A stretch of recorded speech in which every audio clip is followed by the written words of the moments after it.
I have hopes from anchoring, after all, for once before have we saved the Scud in an extremity nearly as great as this."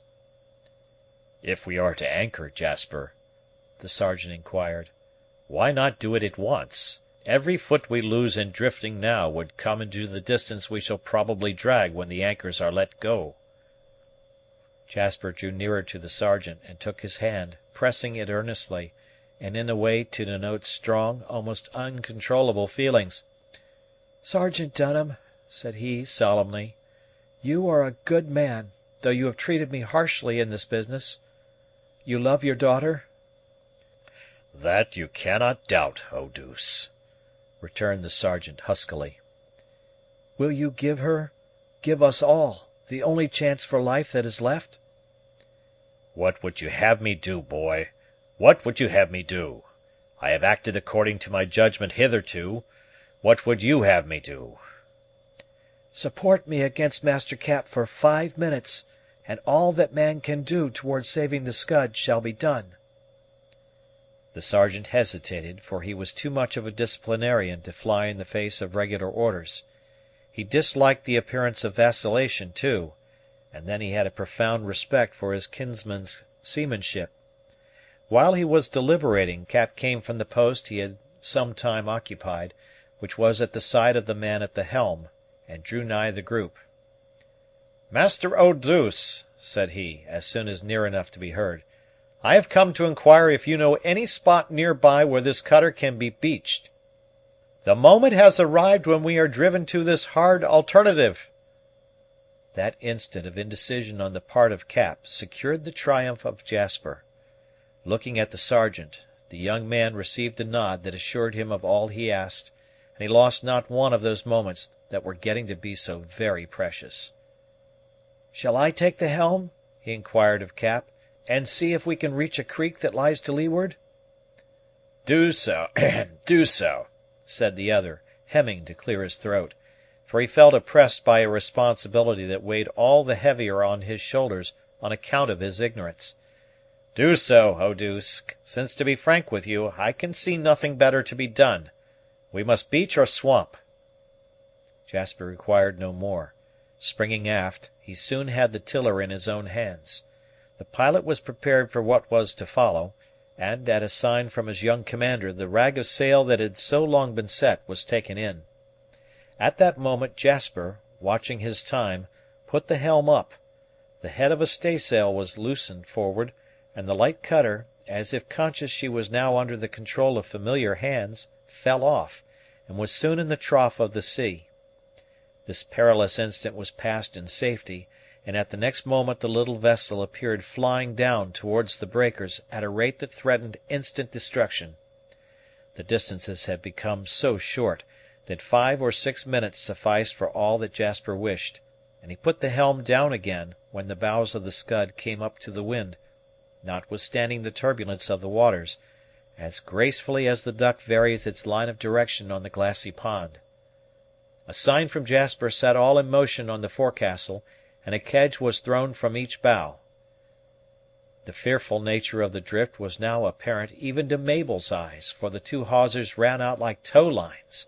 As soon as they straightened to a slight strain, both anchors were let go, and cable was given to each, nearly to the better ends.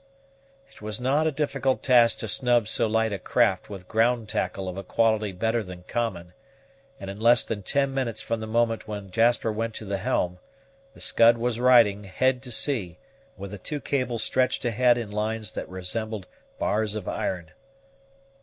"This is not well done, Master Jasper!" angrily exclaimed Cap, as soon as he perceived the trick which had been played him. "This is not well done, sir.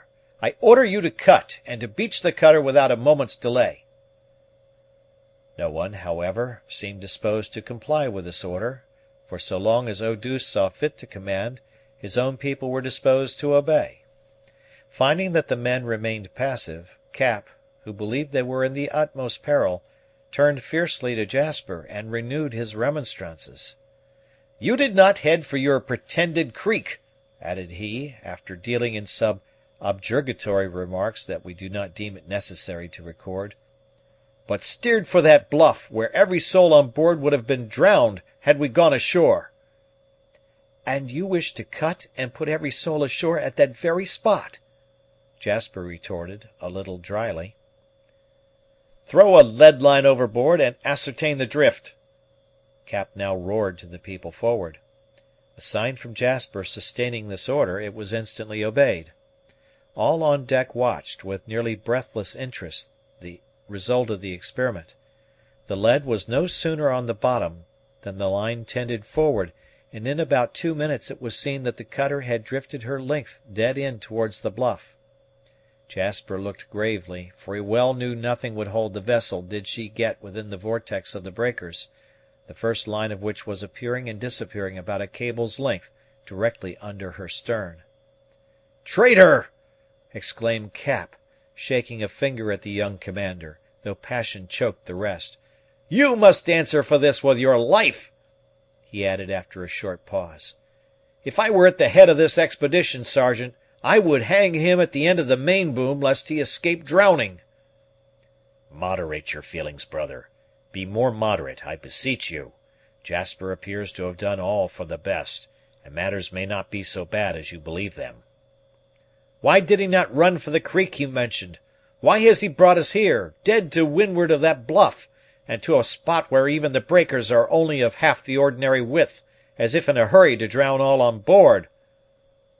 "I headed for the bluff for the precise reason that the breakers are so narrow at this spot," answered Jasper mildly, though his gorge had risen at the language the other held.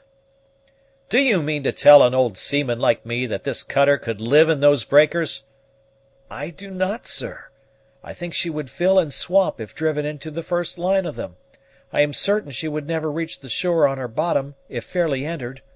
I hope to keep her clear of them altogether." "With a drift of her length in a minute?" "The backing of the answers does not yet fairly tell, nor do I even hope that they will entirely bring her up." "On what, then, do you rely? To moor a craft head and stern by faith, hope, and charity?" "No, sir.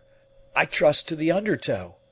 I headed for the bluff because I knew that it was stronger at that point than at any other, and because we could get nearer in with the land without entering the breakers." This was said with spirit, though without any particular show of resentment. Its effect on Cap was marked, the feeling that was uppermost being evidently that of surprise. "Undertow!" he repeated. "Who the devil ever heard of saving a vessel from going ashore by the undertow?" "This may never happen on the ocean, sir," Jasper answered modestly, "but we have known it to happen here." "The lad is right, brother," put in the Sergeant; "for though I do not well understand it, I have often heard the sailors of the lake speak of such a thing. We shall do well to trust to Jasper in this strait." Cap grumbled and swore, but as there was no remedy, he was compelled to acquiesce. Jasper, being now called on to explain what he meant by the undertow, gave this account of the matter. The water that was driven up on the shore by the gale was necessarily compelled to find its level by returning to the lake by some secret channels. This could not be done on the surface, where both wind and waves were constantly urging it towards the land, and it necessarily formed a sort of lower eddy, by means of which it flowed back again to its ancient and proper bed. This inferior current had received the name of the undertow, and as it would necessarily act on the bottom of a vessel which drew as much water as the Scud, Jasper trusted to the aid of this reaction to keep his cables from parting. In short, the upper and lower currents would, in a manner, counteract each other. Simple and ingenious as was this theory, however, as yet there was little evidence of its being reduced to practice. The drift continued, though, as the kedges and hawsers with which the anchors were backed took the strains, it became sensibly less. At length the man at the lead announced the joyful intelligence that the anchors had ceased to drag, and that the vessel had brought up. At this precise moment the first line of breakers was about 100 feet astern of the Scud, even appearing to approach much nearer as the foam vanished and returned on the raging surges. Jasper sprang forward, and casting a glance over the bows, he smiled in triumph as he pointed exultingly to the cables,